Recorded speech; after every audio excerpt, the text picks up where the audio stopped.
Hey artists and creators, Jstar here, and today I wanted to take you through how I put together a mixed media artist trading card and kind of the rules that I follow and the tips and tricks. So I made these cards this morning. I probably should have filmed the making of them, but after I made them, I was like, oh, maybe I should tell my friends about how I do it. So it started with this. I made this gel print by putting copper paint on the gel plate and then using bubble wrap and pulling it off and then waiting for it to dry. And then I put the turquoise paint on and then pulled it up. And this is just on plain cardstock, which I mounted to chipboard. And this is what I had. I had a bunch of these. So then I thought, well, I got a book of German text, which I thought would be cool with it. And so I dyed the German text with the alcohol ink so that it would match, okay? So it's very important. Color theory is very important. So I dyed the thing to match. I edged it in the peacock feather, the Tim Holtz stuff, just to give it a little more oomph and stand out from this. And then I was like, well, what's going to go on here? And so I was going through my stuff and I thought maybe I'll tie some kind of charm to it. And when I opened my charm box, I had these keys, okay? Kind of nice. It's got the gold, which is not copper, but it's metallic. And then of course, the verdigris matches the turquoise perfectly. And I have like 5 big ones and 5 little ones. So I thought, okay, well, we'll see what I use. I can tie it on like I'd done some others, maybe with this sorry silk ribbon. I mean, that's pretty cool on its own. But then I thought, let me just see if I can find one more element, because I like 3 elements, okay? So we have the background, which is like text, turquoise, whatever, handmade. And then we have a feature object. And we could use one more thing, okay? And so I looked through my stamps and I found these stamps with like old world paintings on them. Okay, this one has like that burst of turquoise in the sky. This one has the turquoise dress. Actually, I found her first and thought, ooh, could I do all like teal and turquoise stamps? Well, I couldn't find enough just teal and turquoise, but they fit the color profile. Like this has that, it's fading to turquoise in the background, but it has that feeling. Some of these colors match the coppery color. And then this one is just basically dark, but it has that copper look in the hair. So it picks up the colors and it's the feeling, okay? And the same with this one. Now this gives a little more bright red, but I love red and turquoise together. And again, a little copper top baby. So that kind of matches. So then when I decided to do the stamps, I thought, okay, well, I can, do the key and the stamp. But then it was this one with this person pointing that I thought, oh, she could hold the key, okay? So everything is relating to everything. Everything's, coming back to each other. So I thought she could hold the key, but of course the big key is too big. So I just said, okay, let's use the 5 small keys. And I had 5 cards. Well, I had 6 cards, but I was going to make 5, I thought. So I thought they could hold the key.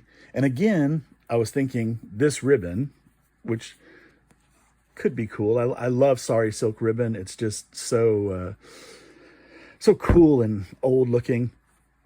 But then I had just gotten this new ribbon from Temu, which has French writing on it. And it's a little bit ridiculous writing. It's sort of like AI writing. It says like, there was always a day that you have that can be made to be perfect in your life, which is full of happiness from the days you have. So anyway, this is kind of a ridiculous, nonsensical French writing, but it looks cool. So again, I have that, but obviously I want to stick with my color theory, turquoise, turquoise, turquoise. So I dyed it again with this. Then this is, what is it called? Oh, Dr. Martin's alcohol ink. And I mix it in these little bottles with extra alcohol and I just water it down. Just take a shake before you use it. I cut the ribbon in strips, wet it down with alcohol, and then dropped a tiny bit of the alcohol ink on the ribbons and dyed them to be this color. I mean, it takes seconds, and it turned out so cool.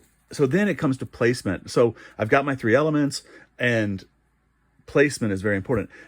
So with putting the keys in their hands, and like this one, she has her hands down at her waist, so the key's really low. So I put the picture way up high, okay? And I offset them. Just these kind of little things make a difference. Like if you think about the placement of each item, you know, even I took the stamps and I stamped them with a postmark, and I happen to have one that has 6 postmarks, and 5 are European, 1 is like Japanese. So I postmarked it where Geneva shows, okay? I postmarked this one where this is Amsterdam, okay? I just, you know, always trying to think about it. I don't even know what city this is, but is that Milano?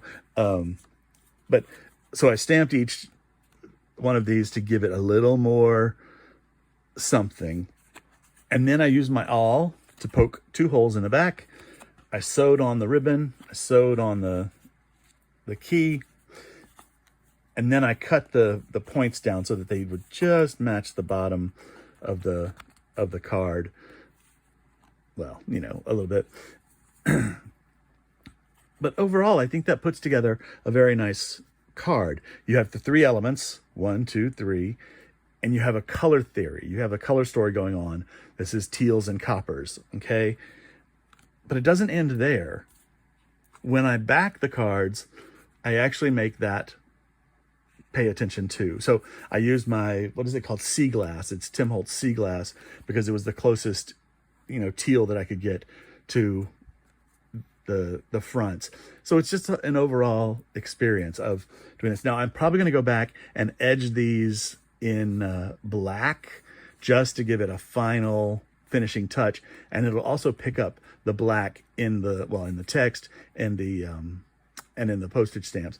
And also, I didn't tell you, I did stamp text over this. You can see the text is stamped over there. So I just used a script stamp and to give a little bit more activity in the background. You barely see it at all, a little bit at the bottom, but it adds something. And so when we put that black on there, that just relates to that again. So I hope this was helpful, just to show you that the rule of 3 is very nice to follow. What are my 3 elements, and not to go overboard, and make everything relate to each other. You know, the people in the stamp are holding the keys. The keys all connect to their hands, so it's related. I will say you're probably looking at this one going, what? Well, this one didn't have hands, so I just put it up in the top corner, but it still works, right? Okay. Sometimes you break the rules, but you break them on purpose. You don't break them without knowing them. Does that make sense? Anyway, I hope you like these. I hope you like this video. Thank you so much for watching. Please like, subscribe, leave me a comment. Tell me I'm full of it, whatever you want. From Funk and Dazzles, I'm Jstar, saying have a great day and keep creating.